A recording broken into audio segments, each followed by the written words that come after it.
guess what? Guess what, ladies and gentlemen? The best part about all of this is, who pays for this?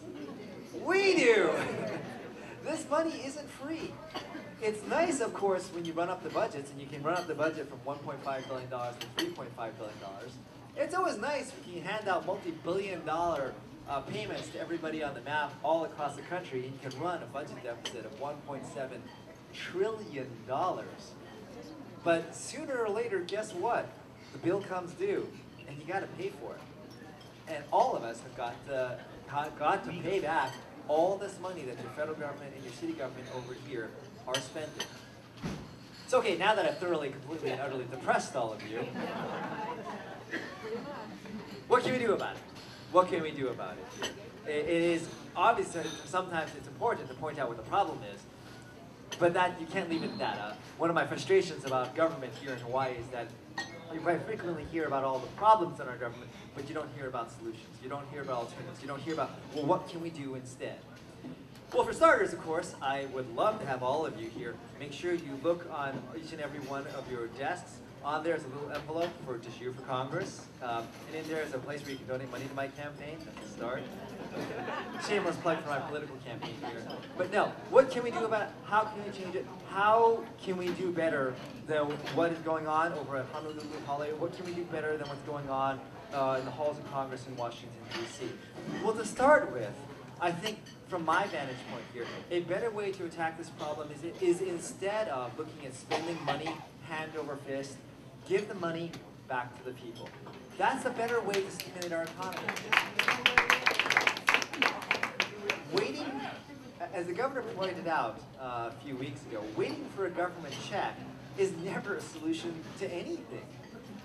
If the theory behind the whole economic stimulus of $1.7 trillion that was the budget deficit the president is going to run up, or this $3.5 billion budget the mayor is just about to run up here, if part of our theory is we're trying to put more cash in the hands of individual Americans so that cash circulates and gets the economy rolling, well, one way you could do it is via appropriations, which is what Washington, D.C. and Honolulu Hale are trying to do. But I'm telling you, mark my words, even if you move at lightning speed, after you appropriate money, by the time you go through the procurement process, by the time you design these contracts, you design whatever project you have to put that money out, it'll be 18 months, 2 years before the average American who's actually turning the dirt in a so-called shovel-ready project actually sees extra money in his or her pocketbook, and we begin circulating that money into the economy. What's a better way to do it? A better way to do it is immediately reduce your tax rates. Immediately reduce the payroll tax so that every single working American, their very next paycheck, there's more money coming into their checking account. Instead of having to wait for the government to let contracts out, instead of having to wait for the government to come up with projects, put that money in the hands of the average American consumer and let that average American consumer spend that money and get the average American consumer to turn this economy around. And this is another point here I think that's important for people to understand. Where do you ultimately place your faith? Is your faith in government and the bureaucracy? Do you believe that the government and the bureaucracy is the one who's going to be the universal solution? They're going to come up with all the right projects and help us turn around this economy? Or is your faith going to be in the average American consumer who's going to go out there and not spend billions and not billions of dollars, but spend a little bit extra here at the movies, or a little bit extra here going shopping, or a little bit extra here going to the restaurant? And is that average American going to turn things around? I submit to all of you here, it has never been the government who's going to fix everything. And it has always been and always will be that the people who are going to fix and turn around America are the Americans, not our government.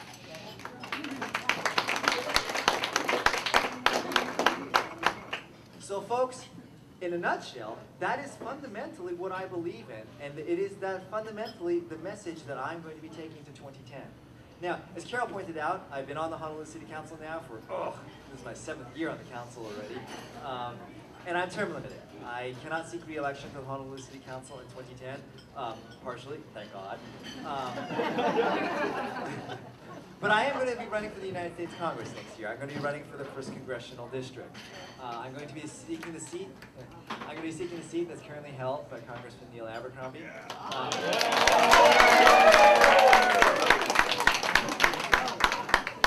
Thank you for your support. But what I want to convey to all of you here is that next year is an extraordinarily important year. Now, of course, you hear politicians saying that every year. Every year is an important year. But I think 2010 really, truly is going to be a watershed election for all of us here in the state of Hawaii. Let me briefly explain why. Next year, what are we looking at here in the state of Hawaii? We're looking at, first off, a open seat for governor. Governor Lingle, unfortunately, cannot seek re-election either, so she's going to be term limited out, and we'll have a new governor in the new governor's election in 2010. Couple that with we don't know what Neil Abercrombie is going to do. He's, I think, probably going to be running for governor, but even if he doesn't run for governor, I'm going to seek to retire him. But look, we're looking clearly at a competitive race for the U.S. House. We don't know what my good friend Ruby Hanneman is going to be doing. Potentially there could be an open seat for the mayorship of Honolulu. The point I'm trying to convey here is once every generation or so, once every 20 years or so, we get one of these elections where you have all the major offices coming up, and they're coming up as open seats where there is no incumbent running.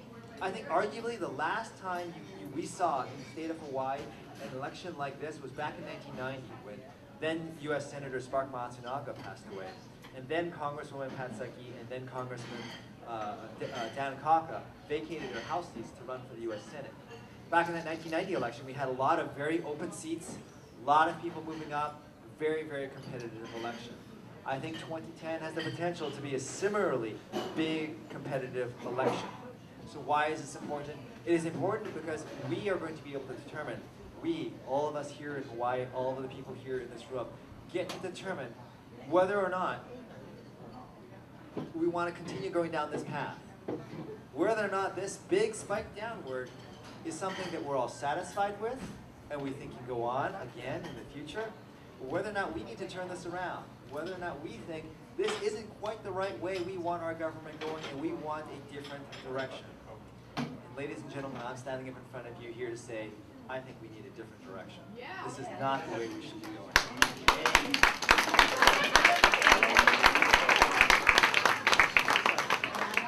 The message I convey to everybody, and with that, after this, I'll be very happy to take any questions. The message I want to convey to you, the message I want to convey to everybody here is, yes, there's a lot of government money out there. Yes, the government wastes a heck of a lot of our money. But ladies and gentlemen, the single best way to make sure the government doesn't waste your money is to make sure they don't get it in the first place. That's what my campaign is about. So folks, with that, thank you again. I really, really appreciate all of you taking the time to listen to me. Don't forget, pick up all those envelopes here. And don't go and forget, you can go to djou.com if you want any more information on myself or my background. But with that, I'd be very happy to answer any questions. Questions regarding what's going on with our national government, questions what's going on here locally in Honolulu.